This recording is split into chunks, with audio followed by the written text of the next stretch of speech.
Well, here we are, discussion board 8, talking about why male privilege may contribute to the lack of women in top executive corporate jobs, especially even in 2015.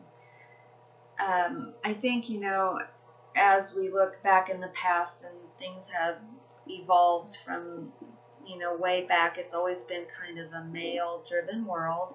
And so women are just now really starting to come into their own. Not that they haven't tried and attempted many things along the way. I just think finally we are starting to really be seen as equal in ability, education.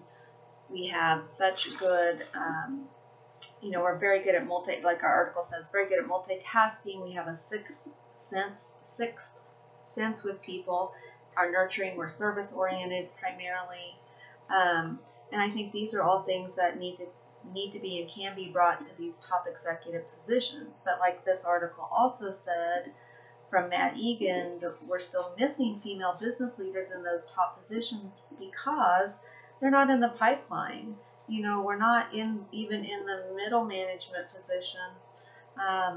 So therefore, you can't make it all the way up to the top if you're not already in that pipeline. It's very surprising that out of the S&P 500's companies that there are only 24 female CEOs out of that whole group.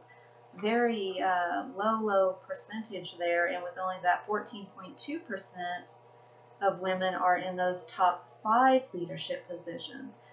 We've got to get women in that mainstream, and then the education is there, the access to education is there, abilities are there.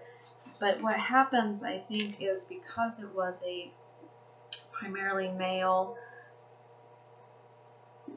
male-powered world, so to speak, from way back, men held all those positions and women were at home taking care of the kids, doing those kinds of jobs. The males continued that dominance. And as our book said, when someone says, I want to speak to the person in charge, as a man, they're typically going to expect another man to be there. As a woman, if I want to speak to the person in charge, in my mind, I am expecting a male to come to the front to speak with me. Another thing in our book was, as a child, men are encouraged, little boys are encouraged to be more active and outgoing than girls. And again, this kind of speaks to that cycle of socialization that we talked about last time, that, as we are little, we are geared and kind of shoved into certain roles.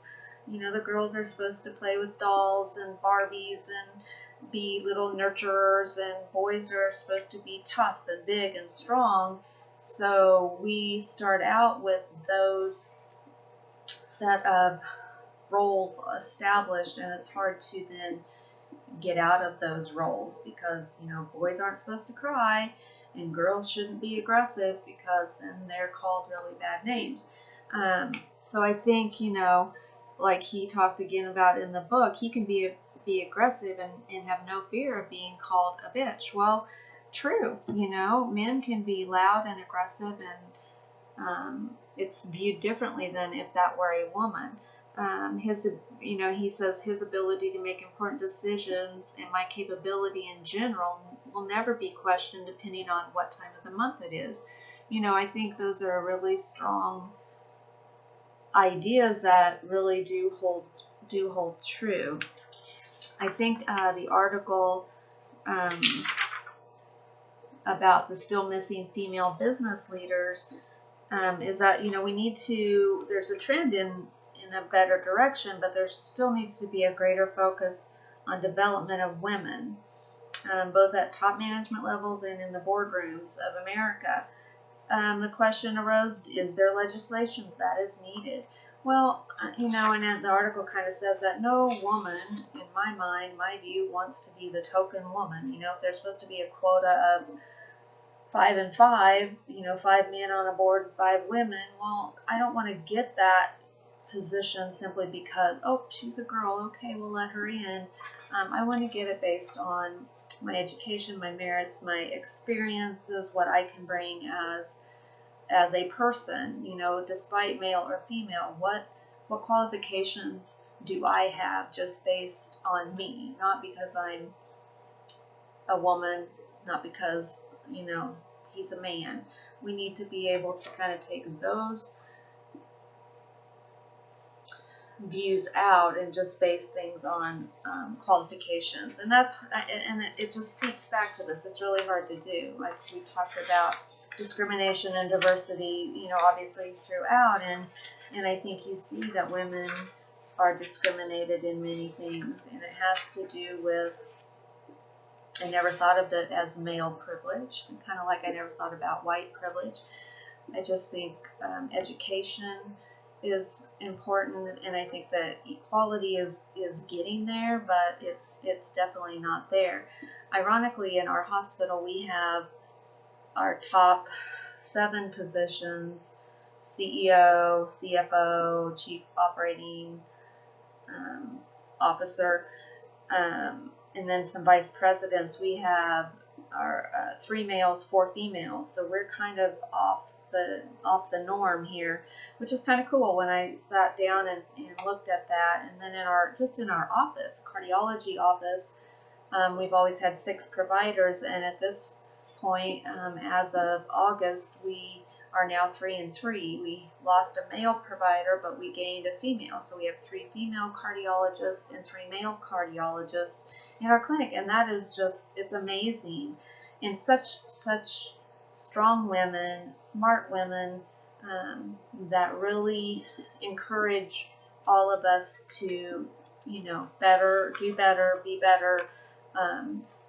So I do think that that's very, very interesting. I think there's still great strides that we can make, but we have to start out,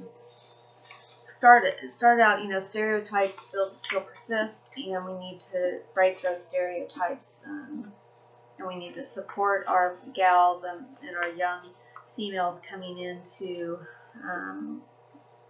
the business world, and in general, that they too are valid. They have good qualities. They can be strong.